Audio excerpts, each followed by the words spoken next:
الحمد لله رب العالمين والعاقبة للمتقين والصلاة والسلام على أشرف الأنبياء نبينا محمد وعلى آله وأصحابه أجمعين. سبحانك لا علم لنا إلا ما علمتنا إنك أنت العليم الحكيم. رب اشرح لي صدري ويسر لي أمري واحلل عقدة من لساني يفقهوا قولي. أما بعد. Chers mes et sœurs, chers frères, assalamu alaikum wa rahmatullahi wa barakatuh. En premier, on remercie Allah subhanahu wa ta'ala. On remercie Allah subhanahu wa ta'ala donc, qui nous a accordé l'iman, la foi. On remercie Allah subhanahu wa ta'ala qui nous a accordé la santé. On remercie Allah subhanahu wa ta'ala qui nous a accordé tous ses bienfaits. Et on remercie Allah subhanahu wa ta'ala qui nous a fait parvenir jusqu'à la veille de ce mois de Ramadan. En premier, je voudrais dire courage. Courage à ceux qui ont été touchés par cette créature d'Allah subhanahu wa ta'ala, ce cyclone qui est passé sur notre île. Qu'Allah subhanahu wa ta'ala les vienne en aide à toutes ces personnes qui sont en souffrance et qui sont en difficulté, et qu'Allah subhanahu wa ta'ala nous protège tous.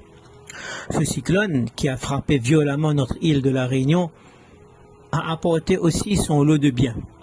C'est un régulateur dans la circulation atmosphérique, c'est un régulateur pour les océans, pour les forêts, pour l'air, pour l'eau, surtout on était en état de sécheresse. Et aussi, bien sûr, il fait aussi quelques dégâts.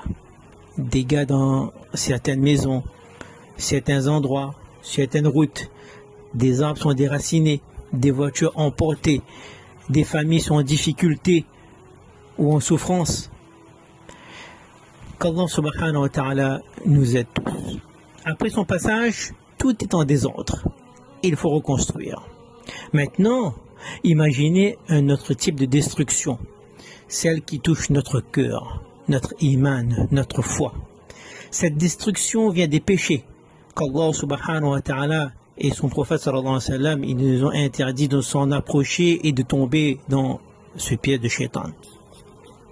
Aujourd'hui donc, nous allons voir comment le mois de Ramadan est comme un grand nettoyage après le passage d'un cyclone.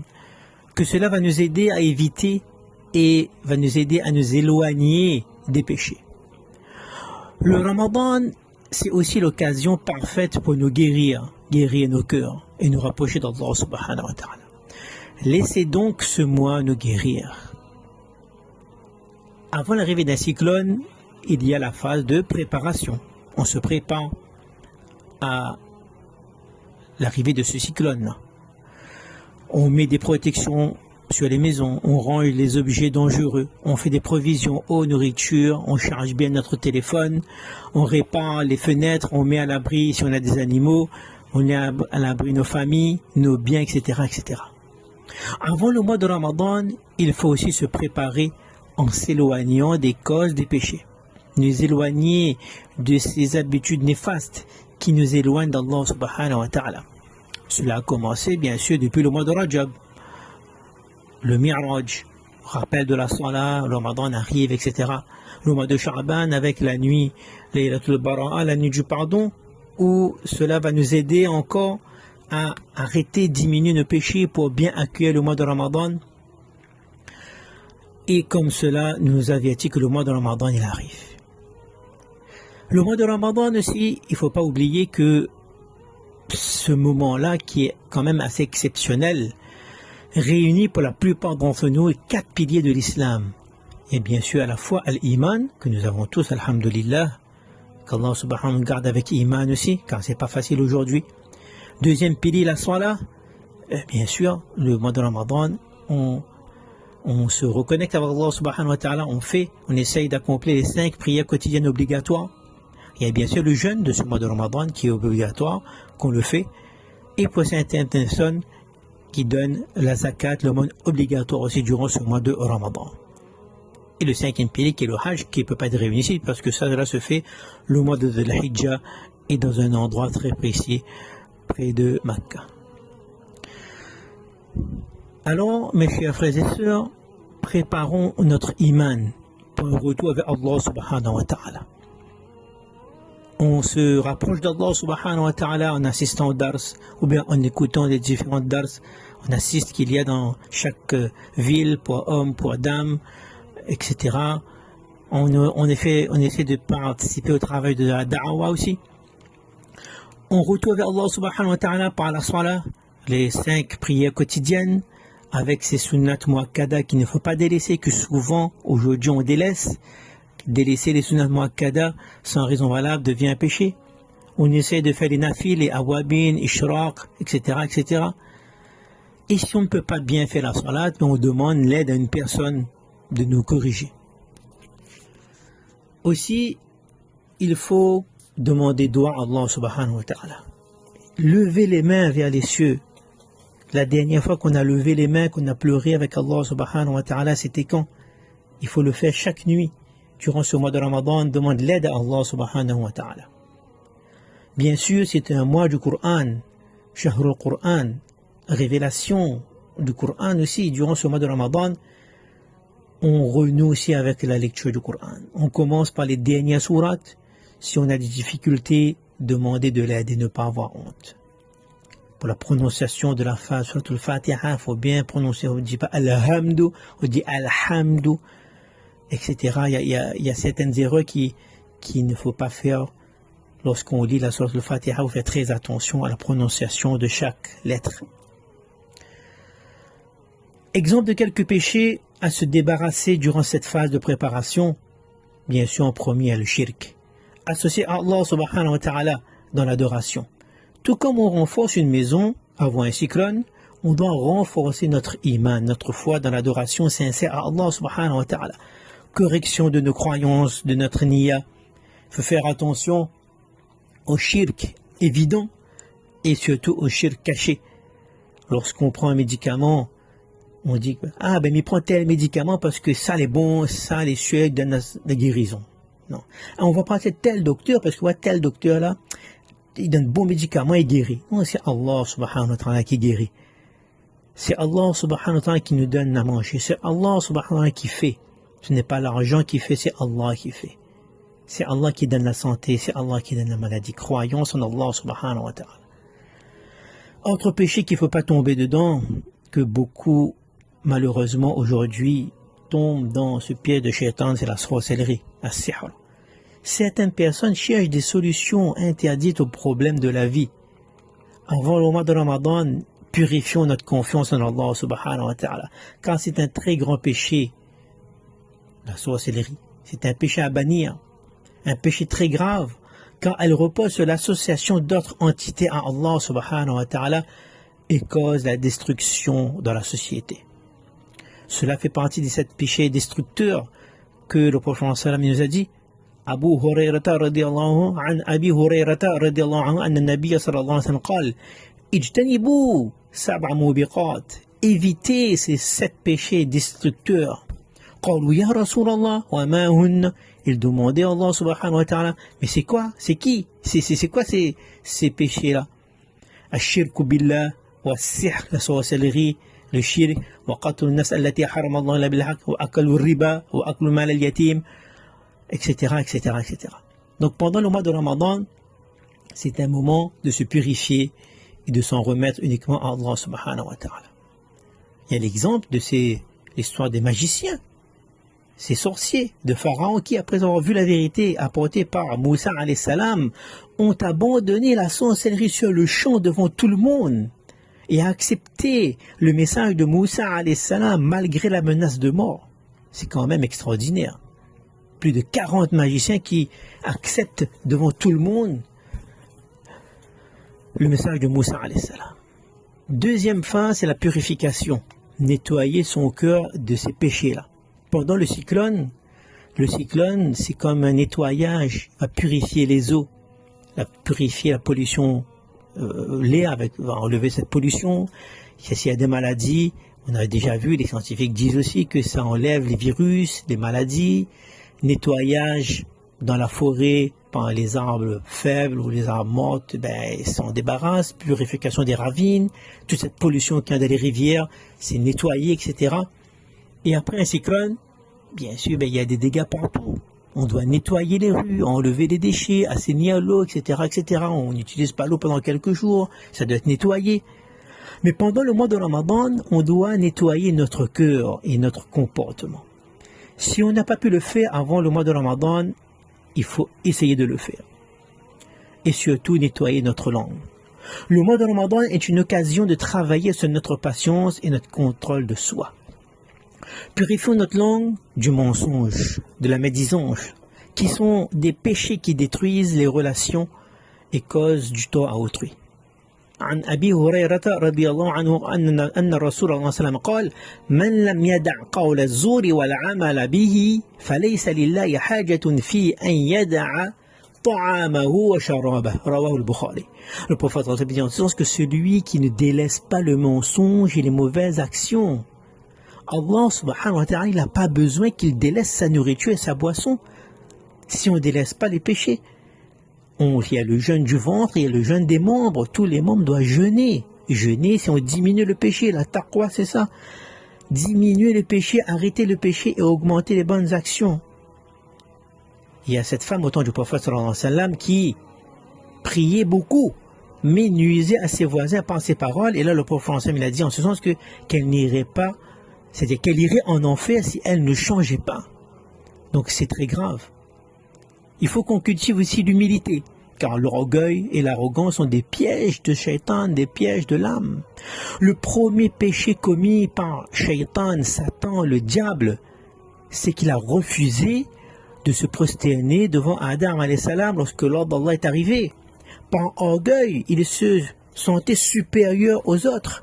Moi, je suis fait de feu, lui, il est fait de terre, pourquoi me prosterne devant l'humain? Moi, mais il est plus fort que lui. L'orgueil, se sentir supérieur aux autres parce qu'on est tel ou tel, etc., etc. Donc, il faut faire très attention. Le prophète sallallahu alayhi wa sallam dit en ce sens que la yadkhulu al-jannata man kana fi qalbihi mithqalu dharratin min kibr. Rawahu Muslim. Le prophète sallallahu alayhi wa sallam, il a dit en ce sens que n'entrera pas au paradis celui qui a dans son cœur ne serait-ce qu'un atome d'orgueil, dharra, un petit truc d'orgueil dans le cœur. Et le mois de Ramadan nous enseigne l'humilité devant Allah subhanahu wa ta'ala envers nos frères, nos sœurs. Profitons-en donc de ce mois de Ramadan pour nous débarrasser de l'orgueil et cultiver l'humilité. L'orgueil, c'est l'exemple de Pharaon, encore de l'histoire de Moussa alayhi salam, qui par arrogance a refusé de reconnaître la vérité, mais qui a été englouti par la mer. Il y a ce péché qui est la jalousie et la rancune. Ça empoisonne nos cœurs et nos relations. Apprenons à pardonner. C'est pas facile, mais il faut le faire. Le mois de Ramadan, c'est le mois du pardon, de purification de notre cœur, de notre âme. Apprenons à pardonner aux autres et à demander pardon pour nos propres erreurs. L'exemple de Youssouf alayhi salam, trahi par ses frères, mais à la fin, il a pardonné à ses frères. Autre péché qu'il faut faire très attention, c'est l'avarice. Apprenons à donner. Le prophète sallallahu alayhi wa sallam était le plus généreux des hommes. Et il était plus encore pendant le mois de Ramadan. Apprenons à donner durant ce mois béni. Que ce soit en aumône, en nourriture, ou en temps pour aider les autres. On donne 1, on reçoit 10. Ça ne diminue pas nos biens. Apparemment, ça diminue. Mais Allah nous garantit que ça multiplie par 10. Demandez à ceux des personnes qui ont donné, leurs biens ont augmenté. Ils ont eu la guérison, ils ont eu la baraka, etc., etc. Abu Bakr, lui, il a donné toute sa richesse pour la cause d'Allah subhanahu wa ta'ala. Troisième phase, c'est la reconstruction. On doit rebâtir sur de bonnes bases. Après le passage d'un cyclone, on ne reconstruit pas sur des bases fragiles. Il faut solidifier ce qui a été abîmé, ce qui a été détruit. Le Ramadan, c'est l'occasion de rebâtir notre foi, notre iman, nos relations et nos valeurs. Des bases solides, véridiques, sadiq.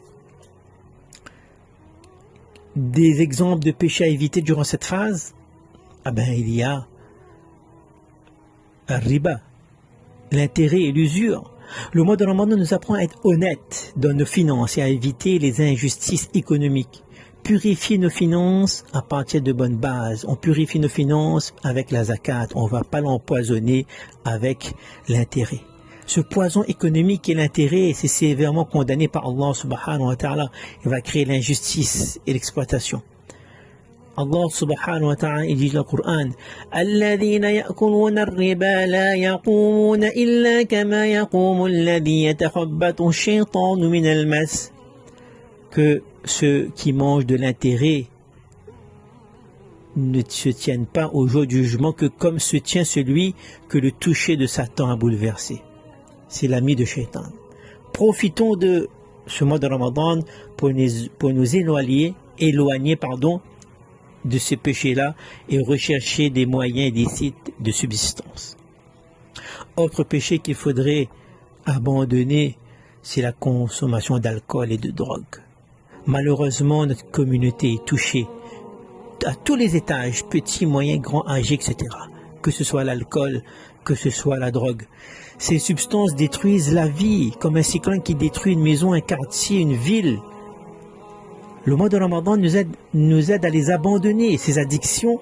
On va abandonner ces addictions en renforçant notre discipline. C'est un fléau. L'alcool est strictement interdit en islam car il détruit la raison, nous éloigne de la salat et cause de nombreux torts par la suite.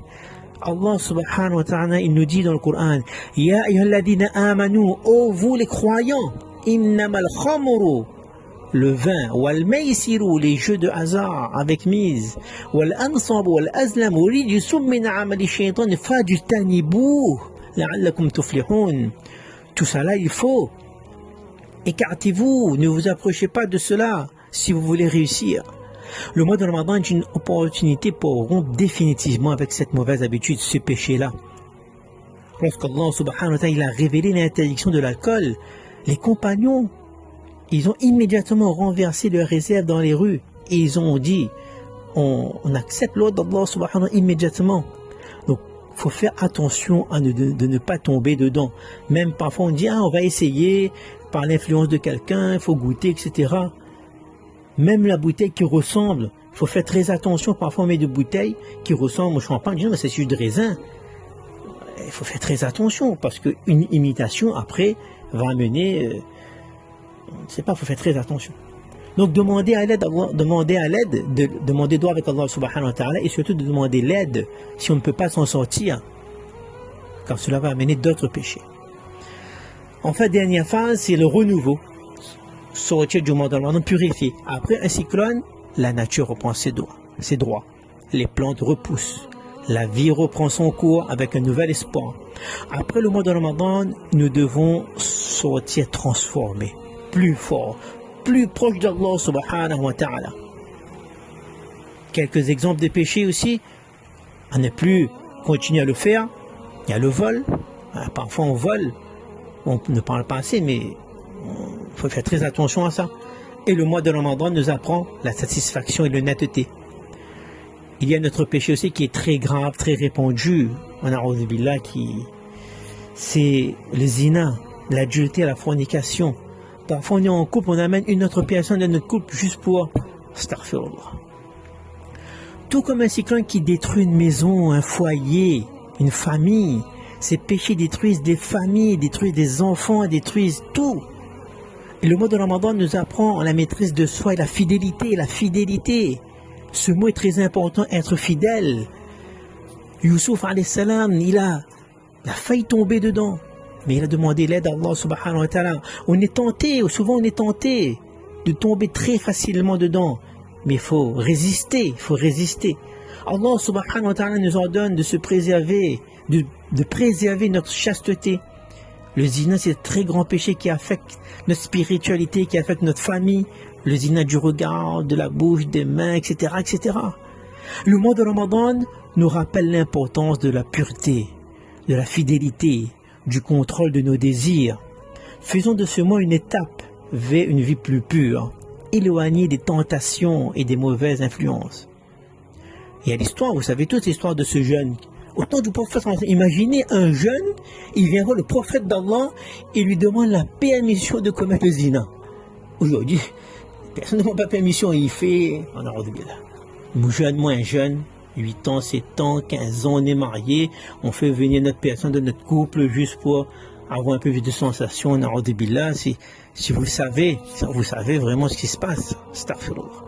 Qu'Allah nous en préserve. Alors ce jeune-là, il demande au prophète sallam, donnez-moi la permission de commettre le zina. Alors si c'était nous, aïe aïe aïe. Mais le prophète, qu'est-ce qu'il dit? Il met la main, il dit d'abord, est-ce que tu accepterais cela pour ta mère ou ta soeur? Qu'on fait de la même chose avec ta maman ou ta soeur ou ta fille? L'homme il répond, non, bien sûr. Alors là, le prophète il met sa main sur le cœur, il a fait doigt pour lui et il a abandonné cette mauvaise pensée-là. Autre péché, c'est la rupture des liens de parenté. Comme on reconstruit après un cyclone, le mois de Ramadan nous pousse à réparer nos relations avec nos proches. C'est un droit sacré. Trop souvent, nous négligeons nos parents, alors qu'Allah subhanahu wa ta'ala a ordonné la bienfaisance envers eux après avoir cité l'adoration exclusive à lui. Allah subhanahu wa ta'ala dit dans le Coran وَقَضَى رَبُّكَ أَلَّا تَعْبُدُوا إِلَّا إِيَّاهُ وَبِالْوَالِدَيْنِ إِحْسَانًا إِمَّا يَبْلُغَنَّ عِندَكَ الْكِبَرَ أَحَدُهُمَا أَوْ كِلَاهُمَا فَلَا تَقُل لَّهُمَا أُفٍّ ولا تنهرهما وقل لهما قولا كريما. Subhanallah. Allah subhanahu wa ta'ala dit, et ton Seigneur a décrété quoi? N'adorez que lui. Allah ta'budu illa iya. De suite, qu'est-ce qu'il dit? Wa bil walidayni ihsana. De marquer, d'être bon envers les parents, walidayn, les mères et les pères, etc. Profitons donc tout de ce mois de Ramadan pour nous rapprocher d'eux, leur montrer du respect et de l'amour et demander leur pardon si nous avons été négligents. Il y a l'histoire de ce compagnon, Uwais al-Qarni, qui a atteint un haut degré auprès d'Allah subhanahu wa ta'ala par son dévouement envers sa maman. Autre péché qu'il faudrait se libérer, c'est la cigarette et les addictions. Beaucoup de fumeurs pensent qu'ils ne peuvent pas se passer de ce fléau-là, de cette cigarette. Pourtant, le mois de Ramadan nous prouve le contraire. Du lever au coucher du soleil, nous nous en privons. Pourquoi ne pas profiter de cette opportunité pour arrêter définitivement? La cigarette est nulle à la santé, c'est écrit dessus. La cigarette tue, etc. Ça gaspille nos ressources. Le mois de Ramadan nous apprend la discipline. Utilisons-la pour abandonner ces mauvaises habitudes. Combien de personnes ils me disaient qu'on ne peut pas, c'est difficile d'arrêter, etc., etc. Je le disais, pendant le mois de Ramadan, on peut s'en priver, essayer de diminuer. On prend un paquet, je ne sais pas combien il y a dedans, 10 ou 20, je ne sais pas. On prend une cigarette et on le casse chaque jour. On n'utilise pas, on le casse avant. Après, si tu veux fumer les autres, bon. Le lendemain, deuxième jour, tu prends 2 et tu brises, tu déchires. Du coup, tu ne vas pas fumer. S'il y a 20, tu ne vas pas fumer 20, on va fumer 18. Et chaque jour, arrivé au 20e jour, il y aura le paquet qui sera vide. On pourra arrêter ce fléau-là. Autre péché que ça commence de plus en plus à tomber dedans, que ce soit jeune, moins jeune, c'est les jeux d'argent, les casinos, les grattages, PMU, Euromillions, et les jeux de pariage sur le téléphone qui prolifèrent, que les jeunes y jouent, que tout le monde joue. Ça va détruire nos foyers, ça va ruiner nos finances, ça nous éloigne d'Allah subhanahu wa ta'ala. Allah subhanahu wa ta'ala nous dit, Ya alladhina amanu innamal khamru wal maysiru wal ansab wal azlam rijsun min amali shaytan. Les jeux de hasard, le vin, tout ça, c'est une abomination, c'est des œuvres du diable. Fajtanibu. Pourquoi ne pas utiliser ce mois de Ramadan pour prendre conscience du mal qu'il cause, sans détourner complètement? Il faut quitter ça. Combien de personnes ont perdu toutes leurs économies dans les jeux d'argent, mettre sa famille en difficulté, hypothèque, etc., séparation? Certaines personnes qui, après un mois de Ramadan passé dans la salat, la méditation, ils ont décidé d'arrêter et de consacrer son argent dans des œuvres utiles. Et enfin, pour terminer, petit rappel aussi, on est invité par Allah subhanahu wa ta'ala dans sa maison, dans la masjid. Il faudrait aussi la respecter et encore plus pendant le mois de Ramadan. La masjid vient de sajada, où l'endroit où on fait le prosternation. On va faire la salat pour retrouver Allah subhanahu wa ta'ala. On ne vient pas à la masjid uniquement pour s'asseoir avec les amis, sans participer aux activités spirituelles. Il ne suffit pas d'être présent physiquement, mais il faut aussi être actif spirituellement. Oui, on doit retrouver nos amis, garder Mohammed, parler, etc. Oui, mais avant tout, on vient trouver Allah subhanahu wa ta'ala. S'il y a un petit programme dans la masjid, on aura pendant le mois de Ramadan de quelques minutes, assistons au moins 5 minutes. Après, si on doit partir, on part. Car parfois, pendant le programme, on est 4 ou 5 personnes à écouter. Parfois, on n'entend pas aussi la personne parler parce que des gens tout autour, dans la masjid, avec un après, mais ils parlent normalement comme si de rien n'était. Parfois, ils parlent assez fort, parfois, ils rigolent même dans la masjid. Je trouve que c'est un manque de respect. Ou bien, on se met à l'arrière, on va parler. C'est bien, on a dit. Mais en premier, le mois de Ramadan, il y a un programme, on reste au programme, 5 minutes, on lit un peu le Coran aussi. Parfois, des personnes, ils disent, ouais, je vais lire le Coran sur mon téléphone dans la masjid, il est en train de regarder les réseaux sociaux, parfois des matchs de foot, parfois des vidéos, etc. dans la masjid, alors que les gens sont en train de parler d'Allah, de son prophète. On doit lire le Coran, il faut faire très attention de ne pas suivre notre nafs. Vraiment, il ne faut pas, enfin, chacun est responsable, mais nous on est là pour rappeler. La masjid, c'est un endroit sacré. Le mois de Ramadan, c'est un mois d'action. Il y a la prière de Tarawih, 20 rakats, où on ne le fait pas autrement que pendant Tarawih. Il faut profiter. Oui, c'est long. Oui, on est fatigué. Les journées sont dures, sont longues, il fait chaud. Mais le paradis n'est pas gratuit. Il faut essayer de tenir. Il y a une personne qui m'a dit, oui, moi, mais écoute Tarawih, c'est l'imam, il chante. Mais niyat, c'est quoi niyat? Niyat, il faut...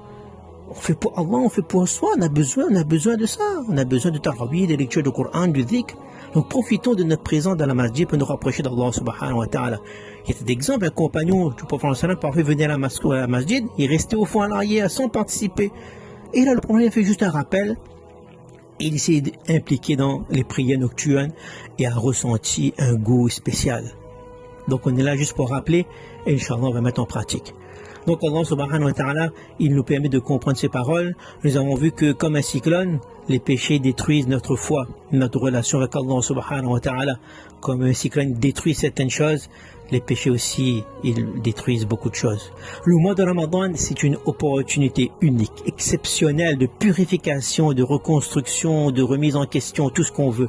Profitez. Laissons pas passer cette occasion unique qui nous présente chaque année. Le mois de Ramadan, c'est comme un hôpital spirituel où chacun peut guérir ses maux intérieurs. Qu'Allah subhanahu wa ta'ala nous aide à nous débarrasser de toutes ces mauvaises habitudes, de toutes ces mauvaises actions, de toutes ces tentations, des mauvaises tentations. Qu'Allah subhanahu wa ta'ala nous aide à nous purifier et corriger notre nafs, nous rapprocher de lui. Profitons de cette chance car nul ne sait si il vivra le prochain Ramadan. Profitons de ce mois pour nous éloigner de ces péchés, reconstruire une vie meilleure, plus proche d'Allah subhanahu wa ta'ala. Qu'Allah subhanahu wa ta'ala nous guide et nous protège des grands péchés qui nous permettent de sortir de ce Ramadan purifié, renforcé, qu'il vienne en aide aux personnes malades, personnes âgées, personnes en difficulté, surtout après ce cyclone, et qu'Allah subhanahu wa ta'ala nous fasse mourir avec iman. Amin ya rabbal alamin. وآخر دعوانا الحمد لله رب العالمين والسلام عليكم ورحمة الله وبركاته.